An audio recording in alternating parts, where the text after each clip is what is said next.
பார்த்திபன் கனவு பகுதி 9 தொடர்கிறது. இதைத் தொடர்ந்து முரசின் சத்தம் ஊர் அதிரும்படியாக எழுந்தது. இந்த போர் முழக்கத்தை கேட்ட வள்ளியும் கிழவனும் தெருப்பக்கம் சென்றார்கள். முரசு யானையையும் அதை சுற்றி சில வீரர்களும் போய்க் கொண்டிருந்தார்கள். முரசு அடித்தவனும் அரை கூவியவனும் யானை மேல் இருந்தனர். இந்த ஊர்வலம் தெருக்கோடி போகும் வரையில் பாட்டனும் பேத்தியும் கண்கொட்டாமல் பார்த்து கொண்டு நின்றார்கள். ஊர்வலம் தெருக்கோடியில் திரும்பியதும் கிழவன் ஒரு பெருமூச்சு விட்டுவிட்டு சொன்னான், வள்ளி, உன்னை பொன்னனும் பகவானும் காப்பாற்றுவார்கள். இந்த யுத்தத்தில் சேர்ந்து வீர சொர்க்கம் அடைய என் குடும்பத்திலே வேறு யாரும் இல்லை. நான் தான் போகப் போகிறேன் என்றான். தெற்கு வானத்தில் திடீரென்று ஒரு நட்சத்திரம் நிலை பெயர்ந்தது. ஒரு வினாடி நேரம் அது பளீரென்று ஒளி வீச வான்வெளியில் அதிவேகமாக பிரயாணம் செய்தது. அடுத்த வினாடி மாயமாய் மறைந்தது. இதை பார்த்த வள்ளிக்கு உடம்பு சிலிர்த்தது. அதே சமயத்தில் அதே காட்சியை பொன்னனும் பார்த்து உடல் சிலிர்த்தான். அப்பொழுது அவன் உறையூர் ராஜ வீதிகளின் வழியாக போய்க் கொண்டிருந்தான்.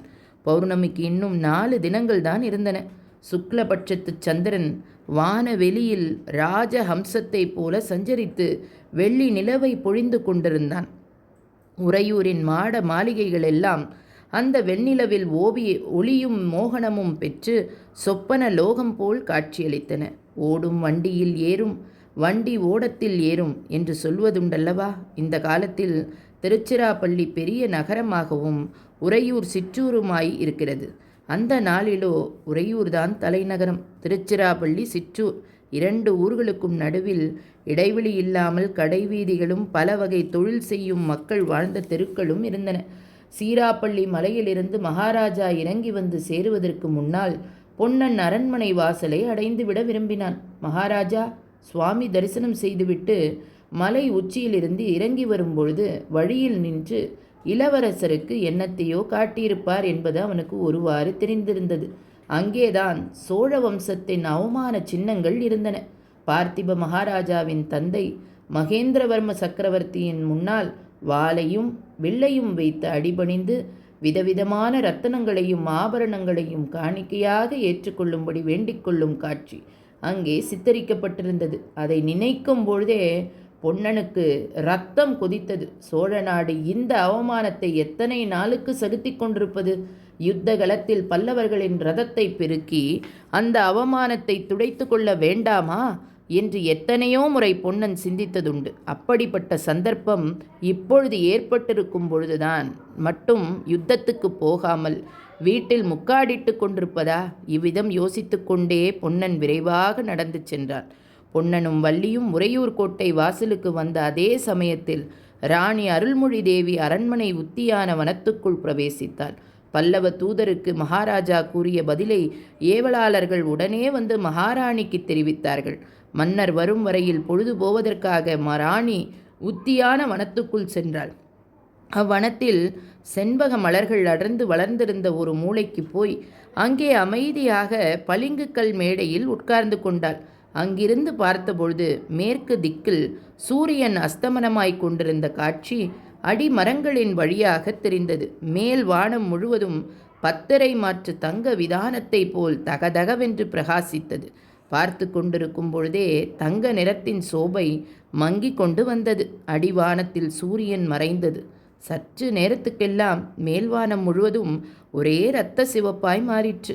இந்த காட்சி அருள்மொழி தேவிக்கும் ரணகளத்தையும் அங்கே இரத்த ஆறு பெருக்கெடுத்து ஓடுவதையும் ஞாபகப்படுத்திற்று. தேவி நடுநடுங்கி கண்களை மூடிக்கொண்டாள். மறுபடி அவள் கண்களை திறந்து பார்த்தபொழுது வெள்ளி நிலவின் இன்பக் கிரணங்கள் மரக்கிளைகளின் வழியாக எட்டி பார்க்க தொடங்கியிருந்தன. ராணி உள்ளத்தில் பழைய ஞாபகங்கள் குமுறி கொண்டிருந்தன. 12 வருஷத்துக்கு முன்னால் பார்த்திப மன்னனுக்கு மாலையிட்டு இந்த அரண்மனைக்கு அவள் வந்தாள். அந்த நாளிலிருந்து இம்மாதிரி வெண்ணிலவு பிரகாசித்து எத்தனையோ இரவுகளில் அவனும் பார்த்திபனும் இந்த உத்தியான வனத்தில் கைகோத்து கொண்டு உலாவியதுண்டு. இந்த பளிங்குக்கல் மேடை மீது இருவரும் உட்கார்ந்து வெகுநேரம் நேரம் போவது தெரியாமல் இருந்ததுண்டு. அந்த நாளில் பார்த்திபன் சில சமயம் புல்லாங்குழல் கொண்டு வந்து இசைப்பான். அருள்மொழி மெய்மறந்து கேட்டுக்கொண்டிருப்பாள். கண்ணபெருமானே பார்த்திபனாக உருகொண்டு வந்து மனம் புரிந்ததாக எண்ணி பூரிப்படைவாள். இப்படி சில காலம் வாழ்க்கையே ஒரு இன்பக் கனவாக சென்று கொண்டிருந்தது. பிறகு விக்கிரமன் பிறந்தபொழுது இன்ப வாழ்க்கையின் சிகரத்தை அவர்கள் அடைந்தார்கள். அதே உத்தியான வனத்தில் அதே பளிங்கு கல்லின் மீது குழந்தையை மடியில் வைத்து கொண்டு கொஞ்சியதெல்லாம் அருள்மொழிக்கு நினைவுக்கு வந்தது. ஆஹா, அந்த ஆனந்தமான நாட்கள் அப்படியே நீடித்திருக்க கூடாதா? ஆனால் எப்படி இருக்க முடியும்?